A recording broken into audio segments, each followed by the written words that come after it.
12월 18일 수요일 아까의 시간이 돌아왔습니다. 오늘은 말라기 2장 17절부터 3장 12절까지의 말씀을 통해 공의로운 재물을 바치라 라는 제목으로 함께 말씀을 나누겠습니다. 오늘 본문 내용은 말라기의 다섯 번째 논쟁의 내용입니다. 네 번째 논쟁은 하나님의 공의에 대한 백성들의 냉소적인 불평에서 시작하고 있습니다. 2장 17절 말씀을 읽어보겠습니다. 너희가 말로 여호와를 괴롭게 하고도 이르기를 우리가 어떻게 여호와를 괴롭혀 드렸나이까 하는도다. 이는 너희가 말하기를 모든 악을 행하는 자는 여호와의 눈에 좋게 보이며 그에게 기쁨이 된다 하며 또 말하기를 정의의 하나님이 어디 계시냐 함이니라. 네 번째 논쟁을 시작하며 말라기 선지자는 유다 백성들이 하나님을 괴롭게 하였다라고 말하고 있습니다. 그러나 유다 백성들은 우리가 어떻게 하나님을 괴롭게 하였느냐라고 반문합니다. 여기서 괴롭게 하다라고 번역된 야가라는 단어는요, 피곤하게 하다, 실증나게 하다라는 뜻으로 쓰이고 있습니다. 왜 하나님께서는 백성들에게 피곤하고 실증을 느끼게 되신 것일까요? 그 이유가 하반절에서 나타나 있는데 그들이 말로 악을 행하는 자를 여호와께서 좋게 여기시고 기뻐하신다라고 말하며 공의로우신 하나님이 계시지 않다라고 말하고 있기 때문입니다. 유다 백성들은 왜 자신들을 바벨론에서부터 돌아오게 하신 하나님에 대해 이렇게 말씀하고 있는 것일까요? 유다 백성들은 바벨론에서부터 약속의 땅인 가나안 땅으로 돌아오게 되었고 성전을 재건하였지만 지속적으로 사회적, 정치적인 압박과 경제적인 궁핍을 경험하고 있었기 때문입니다. 주변에 사는 이방인들은 번성하고 있는 반면 자신들은 상대적으로 번영을 누리지 못하고 있다는 것 때문에 유다 백성들은 하나님께서 악을 행하는 자, 곧 이방인들을 하나님께서 좋게 보시며 기뻐하신다라고 말하고 있는 것입니다. 더구나 하나님께서는 돌아온 이스라엘 백성에게 이렇게 약속하셨습니다. 스가랴 1장 17절 말씀입니다. 그가 다시 외쳐 이르기를 만군의 여호와의 말씀에 나의 성읍들이 넘치도록 다시 풍부할 것이라. 여호와가 다시 시온을 위로하며 다시 예루살렘을 택하리라 하라 하니라. 곧 하나님께서는 성전이 재건됨에 따라 하나님께서 예루살렘과 성전으로 오셔서 영광스러운 임재와 함께 그들에게 풍부하게 채우실 것을 약속하셨습니다. 모세의 성막과 솔로몬의 성전이 완성되었을 때 하나님께서 임재하시는 모습이 있었기에 백성들은 재건된 성전에도 같은 일이 일어날 것이라고 기대하였습니다. 그리고 학개 선지자를 통해서 이 일을 예언하신 바가 있습니다. 학개 2장 9절 말씀입니다. 이 성전의 낮은 영광이 이전 영광보다 크리라. 만군의 여호와의 말이니라. 내가 이곳에 평강을 주리라. 만군의 여호와의 말이니라. 그러나 말라기 선지자 때의 성전에는 그러한 영광을 노리는 것과는 거리가 먼 눈에 보이는 하나님의 임재가 없었습니다. 그렇기에 백성들은 정의의 하나님이 어디 계시냐라고 묻고 있는 것입니다. 이에 하나님께서는 3장 1절을 통해 이렇게 말씀하고 있습니다. 만군의 여호와가 이르노라. 보라 내가 내 사자를 보내리니 그가 내 앞에서 길을 준비할 것이요 또 너희가 구하는 바 주가 갑자기 그의 성전에 임하시리니 곧 너희가 사모하는 바 언약의 사자가 임하실 것이라. 우리가 쉽게 이 말씀만을 보게 될 때는 세례 요한에 대한 예언과 예수님의 오심에 대한 본문으로 기쁜 소식으로 생각할 수 있습니다. 마치 아모스 선지자 때의 이스라엘 백성들이 여호와의 날을 사모하며 기다렸던 것처럼 말입니다. 그러나 아모스 선지자는 분명히 이렇게 말한 바 있습니다. 아모스 5장 18절 말씀입니다. 화 있을진저 여호와의 날을 사모하는 자여 너희가 어찌하여 여호와의 날을 사모하느냐 그 날은 어둠이요 빛이 아니라. 여호와의 날이 이스라엘 백성에게 어둠이고 빛이 아닌 이유는 여호와께서 백성들을 심판하기 위해서 공의의 하나님을 오시기 때문입니다.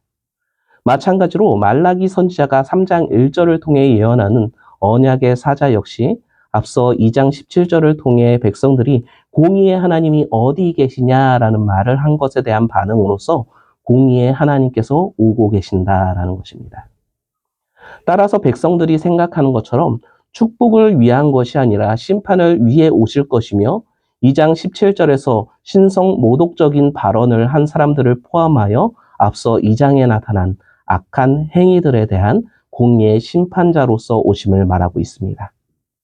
공의의 심판자로 오시는 주님께서 하시는 일은 2절부터 5절에서 말씀하고 있습니다. 크게 두 가지 일로 나누어 볼 수 있는데요. 먼저는 죄인들을 정결케 하시는 것, 둘째는 죄인들을 심판하시는 것입니다. 먼저 정결케 하는 일은 비유를 통해 말씀하고 있습니다. 2절에서는 마치 금을 정련하는 불과 빨래터로 이 일을 비유하고 있는데요. 함께 읽어보겠습니다. 그가 임하시는 날을 누가 능히 당하며 그가 나타나는 때에 누가 능히 서리요. 그는 금을 연단하는 자의 불과 표백하는 자의 잿물과 같을 것이라.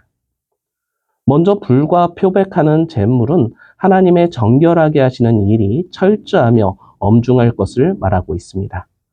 금송에서부터 금이나 은을 연단하기 위해서는 불의 열기를 강하게 하는 것이 필요했고, 고대 세탁업자들은 강한 잿물 비누를 사용하여 옷을 세탁한 후에 바위에 놓고 막대기로 두드렸습니다. 곧 하나님께서는 백성들을 정결케 하시기 위해 하시는 일이 그들에게는 심판과 같이 두렵고 무서운 일이 될 수밖에 없을 것입니다. 그리고 심판에 대해서는 앞서 논쟁한 모든 죄들에 대한 심판을 말씀하고 있습니다. 5절 말씀입니다. 내가 심판하러 너희에게 임할 것이라. 점치는 자에게와 간음하는 자에게와 거짓 맹세하는 자에게와 품꾼의 삭세대하여 억울하게 하며 과부와 고아를 압제하며 나를 어긋나게 하며 나를 경외하지 아니하는 자들에게 속히 증언하리라. 만군의 여호와가 말하였느니라. 선지서들에서 백성들의 범죄를 나열한 목록이 자주 등장하였는데요. 그 목록에서 나온 죄들이 말라기 선지자를 통해 그대로 등장하고 있는 것을 볼 수가 있습니다. 우상 숭배, 성적 부도덕, 소외 계층 학대 등의 죄는 계속적으로 하나님의 심판의 대상이 되었던 것으로 여기서도 하나님께서는 심판을 말씀하고 있습니다. 이어서 다섯 번째 논쟁은 재물에 대한 논쟁입니다. 앞서 말라기 선지자는 1장을 통해 재물에 대해 언급한 바 있습니다. 1장에서는 유다 백성 개인들의 마지못해 드리는 재물에 대해서 말하고 있고 2장에서는 제사장들의 실패를 언급하였다면 지금 3장의 내용에서는 유다 백성 전체에 대한 것으로 확대되고 있습니다. 먼저 6절 말씀을 읽어보겠습니다. 나 여호와는 변하지 아니하나니 그러므로 야곱의 자손들아 너희가 소멸되지 아니하느니라.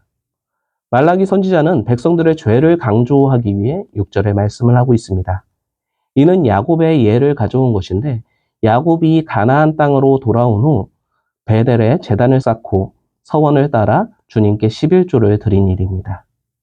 야곱을 밧단 아람에서부터 가나안 땅으로 돌아오게 하신 하나님은 변하지 않으셔서 유다 백성을 소멸되게 하지 않으시고 다시 가나안 땅으로 돌아오게 하셨음에도 유다 백성들이 야곱과 같지 아니하고 11조를 바치는 데 소홀하였음을 말하고 있는 것입니다.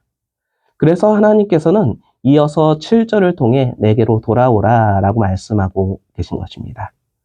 마치 야곱이 하나님의 도우심으로 가나안 땅으로 돌아왔음에도 베델로 올라가지 않음에 베델로 올라오라고 하신 하나님의 말씀과 같이 유다 백성들에게 하나님은 돌아오라 라고 말씀하십니다.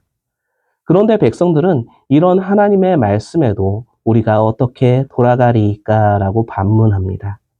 이런 유다 백성들에게 하나님은 8절을 통해 온전한 제물을 드릴 것을 말씀하십니다. 그리고 온전한 11조를 드리는 신실함을 보이면 비가 오고 해충과 흉년이 그칠 것이며 땅이 아름다워져서 모든 민족들로 축복받는 백성이라고 불리는 아브라함의 복을 누리게 하시겠다라고 약속합니다. 오늘 말씀을 통해 볼 때 우리는 과연 하나님께 공의로운 제물을 드리고 있습니까? 여기서 말하는 제물은 두 가지로 말할 수 있겠습니다. 하나는 우리의 삶으로 드리는 예배이며 두 번째는 우리가 하나님께 드리는 헌금입니다. 우리는 우리의 정결한 하나님의 백성으로서의 삶을 하나님께 드리고 있습니까? 그리고 하나님께 마땅히 드려야 할 11조와 예물을 드리고 있습니까? 이 두 부분이 모두 하나님 앞에서 온전히 이루어지길 소망합니다. 3절과 4절 말씀을 보고 말씀을 맺도록 하겠습니다. 그가 은을 연단하여 깨끗하게 하는 자같이 앉아서 레위 자손을 깨끗하게 하되 금, 은같이 그들을 연단하리니 그들이 공의로운 제물을 나 여호와께 바칠 것이라. 그때 유다와 예루살렘의 봉헌물이 옛날과 고대와 같이 나 여호와께 기쁨이 되려니와. 하나님 앞에 온전한 하나님의 백성으로서 삶으로 그리고 하나님께 온전한 예물로 드릴 때에 하나님께 공의로운 제물로 바쳐질 것이며 하나님의 기쁨이 될 줄로 믿습니다. 오늘 하루도 하나님 앞에 우리의 삶과 예물로서 기쁨이 되시는 모든 성도님들 되시기를 간절히 축원합니다. 기도하겠습니다. 사랑과 은혜가 많으신 하나님 아버지, 삶으로 그리고 예물로 온전한 제물을 하나님께 드리지 못했던 이스라엘 백성들에게 하나님께서는 심판을 선포하시며 공의의 하나님으로서 임하게 되실 것을 선포하셨습니다. 우리가 하나님의 백성으로 구원받은 자들로서 우리의 삶으로 또한 우리의 예물로서 온전히 공의로운 제물로 드려지게 하시고 온전히 하나님의 기쁨이 되는 삶과 예물이 되게 인도하여 주시옵소서. 하나님께서 우리의 삶 가운데 역사하시며 우리의 모든 것을 통해 오직 하나님의 기쁨이 되게 하실 줄 믿고 거룩하신 주 예수 그리스도의 이름으로 감사하며 기도드리옵나이다. 아멘. 오늘도 우리의 삶으로 또한 우리가 드리는 모든 것으로 하나님의 기쁨이 되시는 성도님들 되시기를 축원합니다. 다음 아깝의 시간에 뵙겠습니다.